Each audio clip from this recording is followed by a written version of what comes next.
Nous avons atteint 97% de notre objectif seulement. Alors, merci d'envoyer vos chèques à l'ordre de ASNA s'ils sont datés au plus tard du 31 décembre.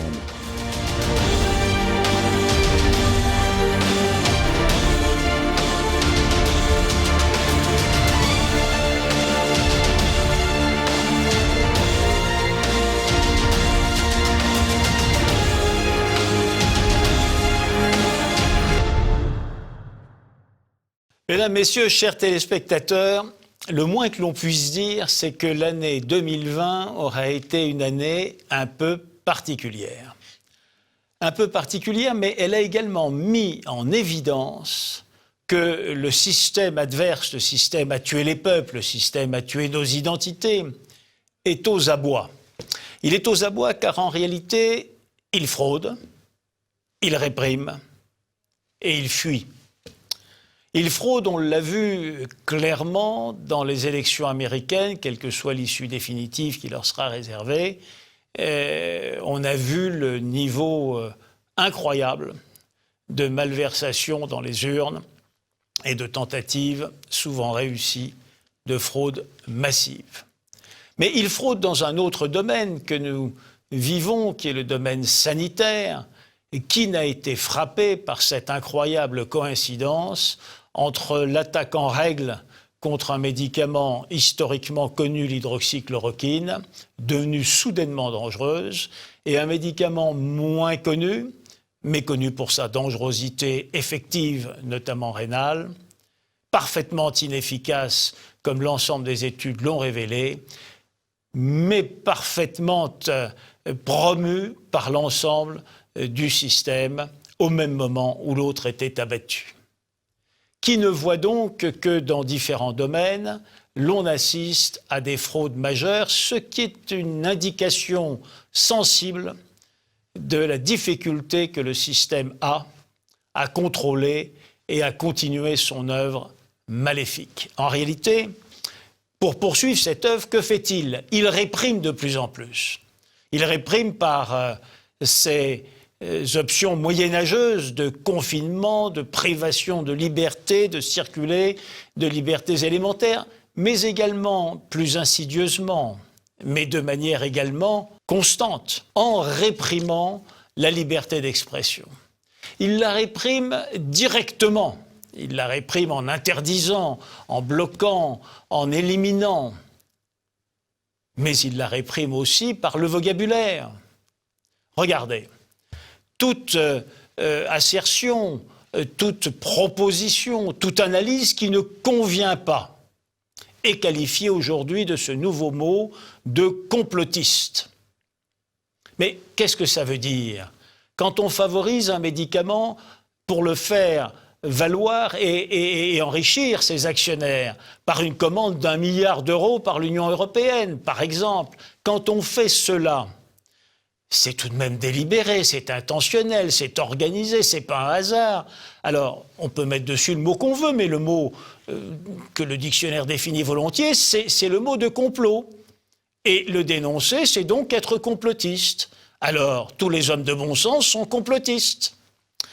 Et cependant, le mot est désigné par l'adversaire comme étant l'horreur de l'abomination visant à éliminer par la disqualification tout aussi bien que l'on qualifie quelqu'un qui a une opinion qui ne plaît pas de fasciste, on le qualifie de complotiste afin de le mettre sur la touche. Il réprime et il fuit. Le système fuit. Le système fuit sur le plan des réalités économiques, financières et monétaires.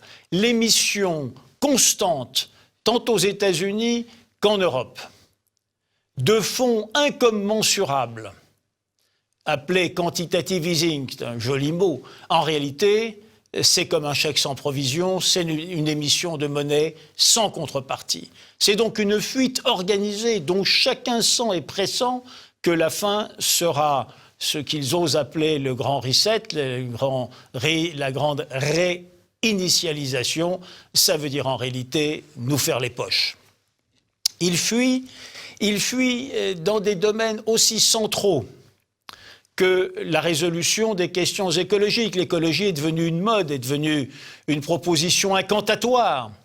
Mais vis-à-vis des réalités, on continue à bétonner, on continue à développer un consumérisme sans fin, on continue à vouloir rétablir une croissance quantitative qui n'a pas de sens, on continue à ne pas maîtriser, au-delà des incantations, là encore, les facteurs démographiques délétères qui se produisent en Afrique ou dans les zones musulmanes, on continue donc à ne pas résoudre les problèmes de fond.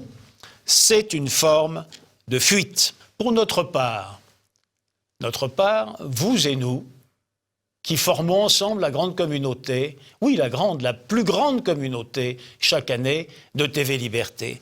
Pour notre part, nous avons en 2020 accompli de grands pas et à ce sujet, je voudrais saluer nos collaborateurs qui, dans une équipe soudée, a su faire face et vous servir des émissions de qualité, quelles que soient les conditions sanitaires et judiciaires.